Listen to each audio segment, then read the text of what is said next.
Welcome to The Read Along, a mini book club for your ears. I'm your host, Scott. I'm your other host, Anita. And join us on a journey through a good book, one chapter at a time.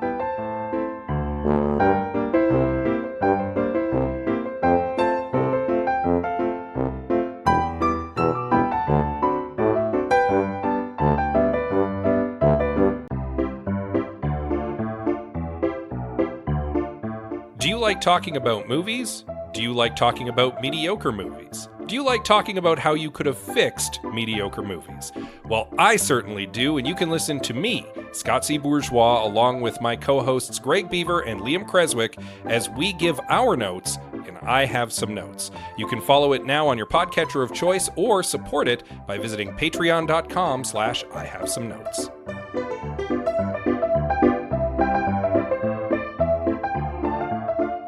Sound like a human being again. Yes. Finally. Your cold has mostly subsided. Yes. Just in time for the spooky week. Hooray. At time of recording, we are about 5 days out from Halloween. Yes. House is getting decorated.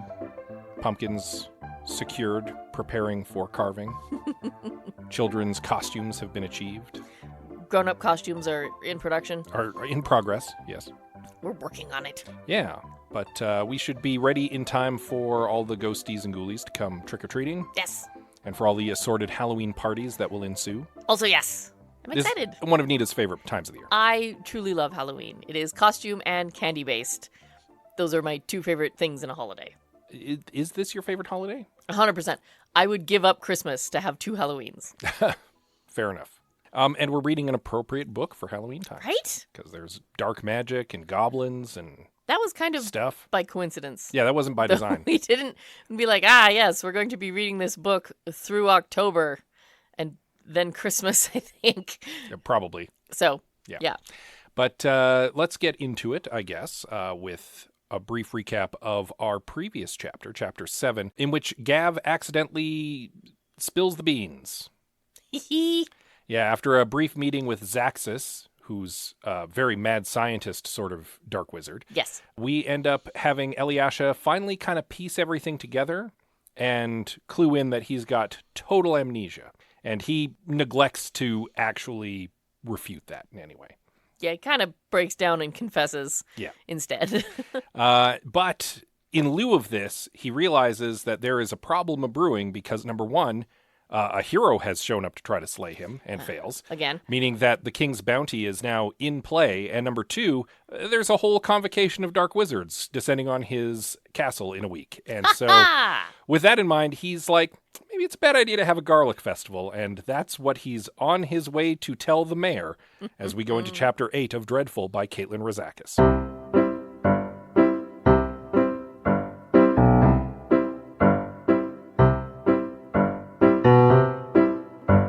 Gav makes his way through his ramshackle village.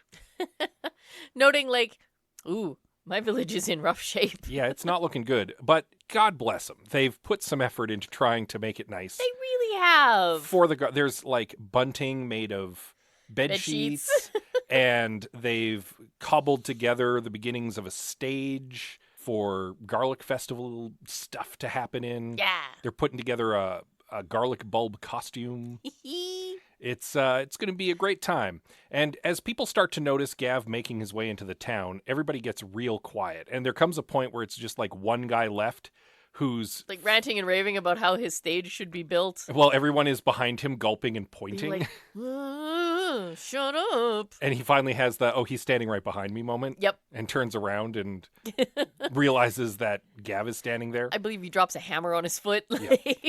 Very good. Fortunately, the mayor's there to immediately whisk him away.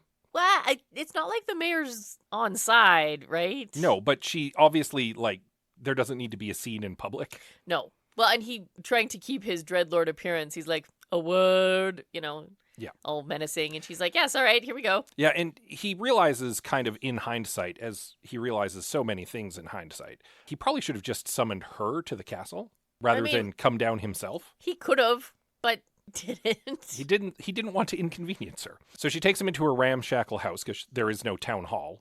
The town is not fancy enough to have its own town hall. Pretty sure everything is ramshackle in this little village. I mean, he even notes the castle looks pretty gaudy in the daylight hours. Clearly, it's very Castle Grayskull. Yeah, it's got like a giant like dragon mouth Yeah. as the door that holds the portcullis. Clearly meant to look impressive in like the night or with thunder and lightning in the background. Yeah, but on a bright sunny day, like this is just hideous. It looks ridiculous, yeah. But back in the mayor's house, he kind of lays it out for her. It's like, look, I realize that you've done a lot of work. It's very impressive. I'm happy with what you've done so far. However, we might have to cancel the Garlic Festival. Because you see, there's a whole bunch of heroes who are on their way to try to slay me, and also a whole bunch of dark wizards who are coming for a big dark wizard convention in my castle in a week. So, A, you can't come hide in the castle from the heroes, and B, just bad stuff in general. Yeah, you might not want to be here when the rest of the dark wizards are here. And the mayor's like, no, you fool. This is an opportunity. I love her so much for this. Because rather than being scared by this or concerned, she's just like, cool beans. So now we'll just get the minstrels who are spreading word already to tell people that, like, it's a little dangerous. It'll make more people show up. Plus, the people in the neighboring kingdom are super jealous of our magic. So knowing that a couple dark wizards are going to show up, they're going to be more interested in coming. This is great. We couldn't have paid for better advertising. Right? She's like, oh, this is such a boost to the economy. And I was like, this is the best mayor ever. Yeah, no, she's totally... She's like, oh, we got this. Totally bright-siding this. And Gav is very surprised. He's like, aren't you at all concerned? And she's like, listen, Gavrax, you're not my first dark wizard. My family's been here for a long time. This is just how we roll. Nobody wants to leave their homes. We live here. We just make the best of bad situations. You've presented me with a bad situation. We're making the best of it. Basically, yeah. It's great. And Gav can't even really fault her in this moment. He's honestly a little impressed that she's showing more backbone than him. Yeah. And can't bring himself to fully pull the plug at this point and is just kind of like, okay, well, carry on with your planning. Well, and I love that during this whole interaction, a couple things dawn on Gav, right? Like, he didn't build that castle. No. He is one in a long line of dark wizards who come to take over for the previous Dreadlord. Yeah. To, like, be the evil ruler of these lands. And he's like, oh, that means that someone is coming for me. Yeah, at some point, his clock is going to get punched. Yeah, probably sooner rather than later. Well, in the current situation, yeah, is not looking good for him. Right. Because he's at a big disadvantage. Oh, yes. And he's also not convinced that Sirocco won't try to put a knife in his back given the first opportunity. So I think that's fair. Yeah. And the next best thing to come out of this whole interaction is that he volunteers Sirocco to be inside the garlic mascot costume. Well, he's not going to do it. That would be improper. No, of course, God no. But his attendant, his seneschal, sure, that guy will dress up in a garlic costume. It's the best. The mayor's like, yeah, we'll send up for his measurements. And I'm like, yes. I love this. Gav makes his way back up to the castle and sequesters himself away in his study to basically take his mind off his problems by trying to figure out what exactly it is he should be afraid of. To, like, focus on his other problems, yeah. So he kind of lays out all of the pieces that he knows for this ritual together and tries to see if he can make heads or tails of what it's coming together to look like. As he's ruminating on that, the Zoom mirror goes off again. Yeah. And he's like, maybe I could just not answer it. Oh, what if it's Zarkanar? That wouldn't be a good look. Right. And sure enough, it's Zarkanar. Zarkanar. It's Zarkanar's number on the caller ID. So he flips it on and tries to get all nonchalant again. And Zarkanar is like, so, here you've been having some Artharno problems. And Gav's like, yeah, it's no problem. I've been dealing with it. He's like, I can handle it. And he's like, no, you couldn't have handled that even before you lost your memories, so you're in no position to deal with it now. And it actually takes a second for Gav's brain to catch up to that statement. Right? And then just all of the air leaves his lungs. Yeah. Like, all of the life just leaves his body. Like, he's just stunned. Yeah. This is definitely a big uh-oh moment in this story. Zarkanar has known all along what's going on. Yes. Because he is in possession of Gav's memories. Yeah. He's got them in, like, they're like ashes in an urn beside him. Yep. He's just got them like a collectible. Well, he's got them there for this call because he's trying to lord it over Gav. It's working. He probably doesn't keep them at his side at all times. Well, I wouldn't. No, that's Why? weird. Yeah, that's weird. That's weird. Zarkanar's got better things to do than babysit Yav's memories all day. God, I hope so. But he does make it clear that, yes, I am aware of what's going on. I have been the mastermind behind your downfall this entire time. You thought you were getting one over on me by, like, making it look like you hadn't lost your memories. It was adorable. But let's be clear. When you summoned that knowledge demon to try to figure out what my plan was, that knowledge demon was already in cahoots with me. We were cahooting. And it stole your memories, and it gave them to me. I've got your memories here. So here's the deal. You're going to play along. You're going to be a good little dark wizard. And then after all of this is done and my plan has come to fruition, I'll give you your memories back. Maybe. At least some of them. Right? The important ones. Ah, The ones that you need to have back. it's so gross. Yeah, and Gav, he can't formulate a reply to this. No. He's so totally just destroyed by this information. Yes. Things have gone from really bad to really incredibly very awful bad. Yeah, there were a few chapters ago where I was like, surely at this point Gav has hit rock bottom. No, I No. think this might be rock bottom at this point. Possibly. Yeah. It's rough. It's real rough. So Zarkanar's demands are basically thus.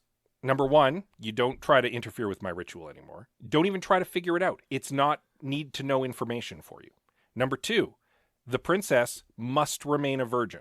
I don't care what else you do with her. You're playing mind games with her apparently right now. Cool beans. Don't care. Just so long as her body is intact for the ritual. Gross. Number three, I'll deal with Artharno. Any more heroes show up with her magic items, you tell me immediately. Well, I mean, it's not entirely fair. Gav has been dealing with the heroes. Yeah, more or less. He's only dealt with 2, but still. Yeah. He's dealt with them. Yeah. Just saying. But yeah, Zarkanar's made it pretty clear that he's got all the leverage here. And Gav, even earlier in the chapter, was like, I kind of wish I had my memories back, just so I could have the context of everything. Right? And I then, know why I feel upset by all this. and here it is, he's being offered that. Right? It's kind of rough. Yeah, he doesn't like the circumstances, but it's a very tempting offer. Agreed. So that's kind of where we're at the end of the chapter. Uh-huh. One thing I wanted to bring up, and I didn't bring it up earlier because I wanted to circle back to it. In this chapter, Gav has a couple revelations about himself. And one of the revelations he has is he's pretty sure he's not a good person because his instinct, his knee-jerk reaction every time he suffers an embarrassment or a frustration is to lash out. Yeah. He's got this weird, Yeah. uncontrollable rage ball inside him. Plus, he also is like, but I don't want to be cruel or evil. Can I just be neutral? Is neutral an option? Where I'm too self-absorbed to really want to do much for other people, but also not so self-absorbed that I want bad things to happen to them. Right? Yeah. Yeah. He's making a good pitch for neutrality. I think Zarkanar isn't counting on a couple of things. No, he's definitely not. Zarkanar does not have all of the puzzle pieces he thinks he has. No, he really doesn't. Which is interesting because Zarkanar clearly believes that Gavrax had the right amount of hubris to meddle in forces that he didn't understand. Could not control. And was willing to gamble on not enough information. Mm-hmm. And here Zarkanar is doing exactly the same thing. Yep. Because dark wizards are probably all largely cut from the same cloth. The only difference between Zarkanar and Gavrax is that Zarkanar has more power than Gavrax. Yes. I would argue. Maybe? But I suspect that they're very much two peas in a pod. I think that Zarkanar is counting on Gavrax being inherently still Gavrax. Yeah. And I don't think Gav is. No, Gav very explicitly is not. I don't think... Gav has a lot of contempt for Gavrax. Yeah, I know. And I don't think Zarkanar is aware of that or knows that it might be his downfall because I'm willing to bet he's also not counting on Gav having any kind of ally. Well, at all. Further to that, he's counting on Gav wanting to be Gavrax again. And at the moment, Gav kind of doesn't. Because he doesn't like Gavrax. And to your point, he's also developing a relationship with Eliasha. Yes. Whether or not that turns into a romantic thing, irrelevant. Agreed. He likes her. And she's kind of becoming a morality pet for him. And I feel like she's going to start tipping him more and more towards good, partly just because he doesn't want to see bad things happen to her. Mm-hmm. I agree. I also don't think anyone is counting on him teaching her magic. No. Which could prove quite a curveball. Right? Yeah. See, you're picking up what I'm putting down. Yeah. So I think it would be a lovely turn of events if it turns out that the princess is the one that has to save the day and rescue the Dark Wizard. That's probably what's being set up, actually. I love it. But yeah, Zarkanar thinks he's holding all of the cards, but he's only got like 10 of them, and there's still 42 in the deck. Yeah, I agree with you. I think he thinks he knows more than he actually knows. Yeah. You know what I mean? Gav even is like, I can see why he might try to neutralize Gavrax this, because Gavrax is clearly exactly the kind of arrogant and ambitious that he'd try to usurp Zarkanar's whole scheme. Yep, 1000%. But he's also an idiot. So, of course, Zarkanar was counting on that and tricked him and trapped him. Yep.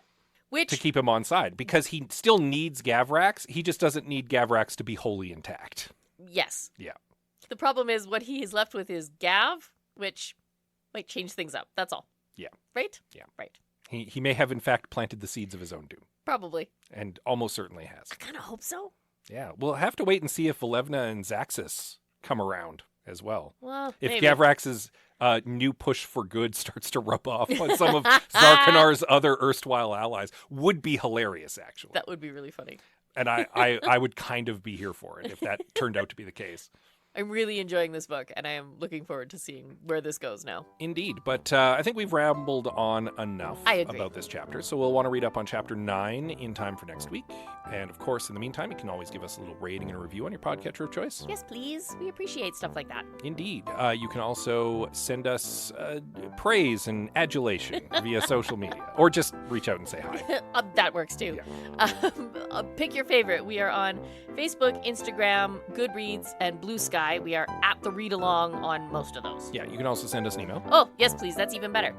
You can reach us at thereadalong@gmail.com. And with that said, as always, we love you very much, and we'll see you next time. I titled my notes, "Oh Knows! Everybody Knows!"